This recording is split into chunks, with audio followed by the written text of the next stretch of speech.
అండి, welcome back to Srilakshmi local kitchen. నేను మీ లక్ష్మి. ఈరోజు వీడియోలోనండి మునగాకు పప్పుని ఎలా ప్రిపేర్ చేసుకోవాలో చూపిస్తున్నాను. ఇది మనం వారానికి ఒకసారైనా తీసుకోవడం వల్ల చాలా మంచిదండి. మరీ ముఖ్యంగా ఆడవాళ్ళకి చాలా మంచిదండి. ఈ మునగాకులు ఎక్కువ పోషకాలు ఉన్నాయి. ఇందులో ఏ విటమిన్ ఎక్కువగా ఉంటుంది, అలాగే సి విటమిన్ ఎక్కువగా ఉంటుందండి. ఈ మునగాకు కంటి చూపుకి చాలా మంచిదండి. ఈ మునగాకు తీసుకోవడం వల్ల ఈ ఎముకలు బాగా గట్టిపడతాయండి. ఇది చిన్నపిల్లలతో నుంచి పెద్దవాళ్ళ వరకు చాలా మంచిదండి. మునగాకు పప్పు మనకి కంటి సమస్యలు ఎక్కువగా ఉన్నప్పుడు ఈ మునగాకు పప్పుని వారానికి ఒకసారి తీసుకోవడం చాలా మంచిదండి. ఈ మునగాకు పప్పుని ఎలా ప్రిపేర్ చేస్తున్నారో చూడండి.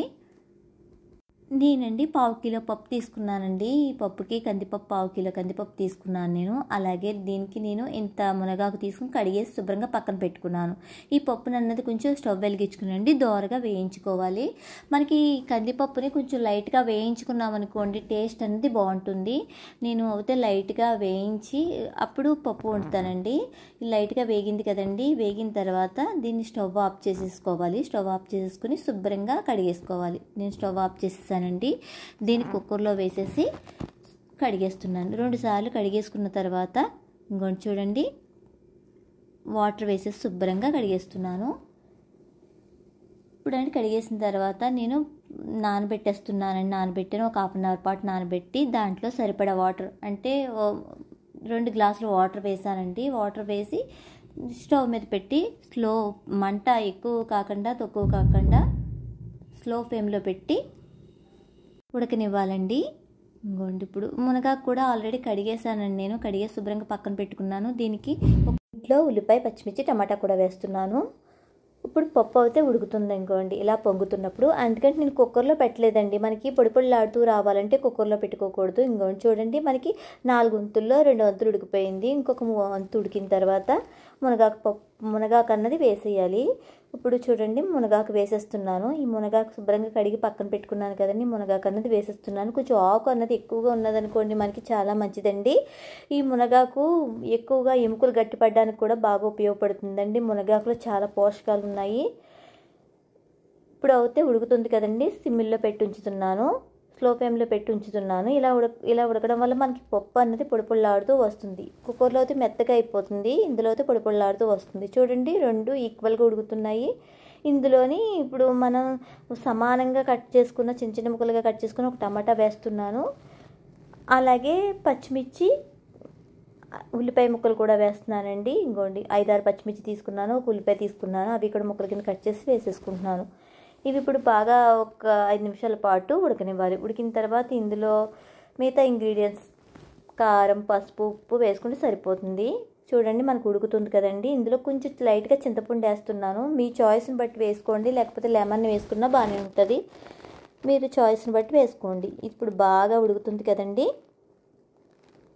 ఇప్పుడు మూత పెట్టేసి ఒక 5 నిమిషాల పాటు ఉడకనివ్వాలి. ఉడికిందండి, మనకి ఆల్రెడీ సగం అయితే ఉడికిపోయింది. ఆల్మోస్ట్ దగ్గరికి వచ్చింది. పప్పు కూడా ఉడికిపోయింది. మనకి పొడి పొడిలాడుతూ కూడా వస్తుంది. కొంచెం వాటర్ ఉంది కదండి, ఆ వాటర్కి మిగతా పప్పు అంతా కూడా ఉడికిపోతుంది. ఇప్పుడు ఇందులో కొంచెం పసుపు, అలాగే కారం, 1/2 స్పూన్ కారం వేస్తున్నాను. తగినంత సాల్ట్ వేసేసి కలుపుకోవాలి.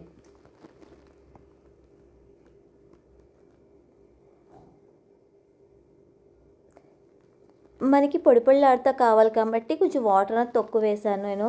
మనకి కొంచెం మెత్తగా కావాలంటే కొంచెం వాటర్ ఎక్కువ వేసుకుంటే ఉడుకుతుందండి, ఉడికి మెత్తగా అవుతుంది. నేను అయితే పొడి పొడిలాడుతూ రావాలని ఇలా చేశాను నేను. ఈ మునగాకు అన్నది వారానికి 2 సార్లు కానీ వారానికి ఒకసారి కానీ తీసుకోవడం వల్ల చాలా మంచిదండి. కంటి చూపు సమస్యలు తగ్గుతాయి. అలాగే ఎదిగే పిల్లలకు కూడా చాలా మంచిదండి.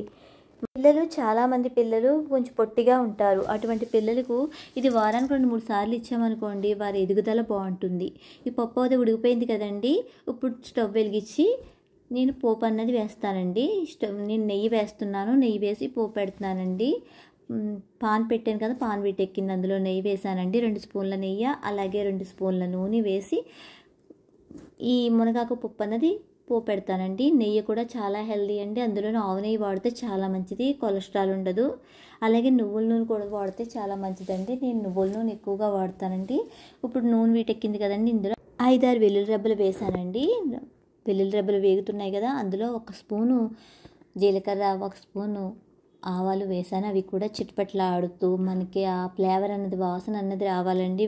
కమ్మటి వాసన ఇవి వచ్చిన తర్వాత ఇవి వేగుతున్నాయి కదండి, ఇందులో నేను కరివేపాకు, ఎండుమిర్చి కూడా వేసుకుంటాను. ఎండుమిర్చి కూడా వేసాను. ఒక 5-6 కాయలు ఎండుమిర్చి అలాగే కరివేపాకు కూడా వేసి దోరగా వేయించుకున్నాను. ఇలా దోరగా వేగిన తర్వాత ముందుగా మనం పప్పు ఉడికిపోయింది కదండి, ఆ పప్పును వేసేసుకుని కలిపేసుకోవాలి. చూసారు కదండి, మనకి పప్పు అన్నది మనకి పొడిపొడిలాడుతూ వచ్చింది. అలాగే టేస్ట్ కూడా బాగుంటుందండి. మునగాకు పప్పు కదా బాగోదేమో అనుకుంటున్నారు, చాలా టేస్టీగా ఉంటుంది. అదే కాకుండా ఇది ఆకుకూరలో రాజాజవరంటి మునగాకండి, చాలా పోషకాలు ఉంటాయి. మీరు కంపల్సరీ మనకి ఎక్కడ దొరికితే అక్కడ దీన్ని వారానికి ఒకసారి వండుకోండి. అది ముఖ్యంగా ఆడవాళ్ళకి, ఎదిగే పిల్లలకి చాలా మంచిది, ఎముకల బలానికి చాలా మంచిదండి. మీరు కూడా ట్రై చేసిన వీడియో నచ్చితే కనుక కామెంట్స్ పెట్టండి. Thank you for watching.